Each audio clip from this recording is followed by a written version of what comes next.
So longtime viewers of the channel know that I have a history with Call of Duty Black Ops 6. I returned to the Call of Duty franchise after a long hiatus with the launch of this game, hoping I would be welcomed back into the strong yet gentle arms of the series as I was slowly reintroduced to the game franchise that I loved. Yeah, needless to say, this journey hasn't exactly gone how I imagined it would. I was really excited to check out the Black Ops 6 multiplayer, and that started to get a little repetitive for me. No worries though, Warzone was on the horizon, and once it integrated into Black Ops 6, I kinda didn't really enjoy that until Verdansk returned. In the meantime, I've been primarily focusing on Fortnite, but I've always kinda kept an eye on Warzone and Black Ops 6, keeping a pulse on what was going on, even though I wasn't really deeply invested.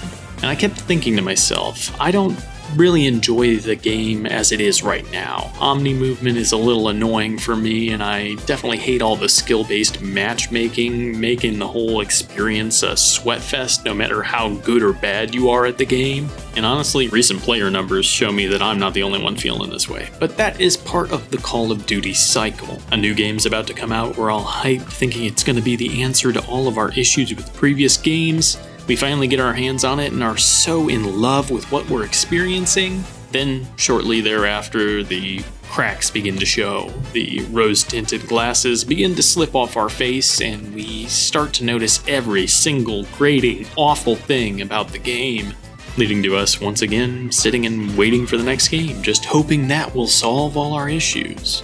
I'll admit I was falling into this trap myself. Maybe Black Ops 6 wasn't the game for me, but whatever Call of Duty game was going to come out in 2025, maybe that would be what I needed. Something that would draw me back into the franchise. And, well, now that we've had some leaks and some unfortunate things slipping into the live game from the update that is going to be coming this year, I don't really have much hope. For those of you not in the know, recently it was leaked that this year's COD game was going to be Black Ops 7.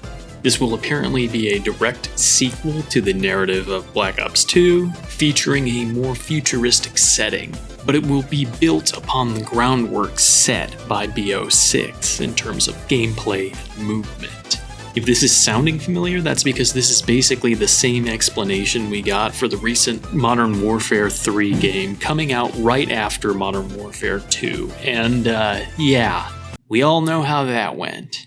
MW3 eventually became a great COD game in my opinion by the end of its life cycle, but it was not received well. Like, not at all. People were quick to call it a rushed and glorified DLC sold at full price, and honestly, you know what? They were right. So needless to say, this makes me a little concerned for Black Ops 7 this year. BO6 already feels half-baked to me, and if we're just rushing out another game built on that already shaky framework, well, I fully expect this house of cards to come tumbling down. The worst part is the more I hear about BO7, the worse it sounds to me. For a while now, we've heard that they are building on the current Omni movement system by adding wall running to the game, which I personally thought, oh, there's no way, that has to be wrong. After all the crap they got from the futurist jetpack gameplay in Advanced Warfare, they have to be avoiding wall running like the plague.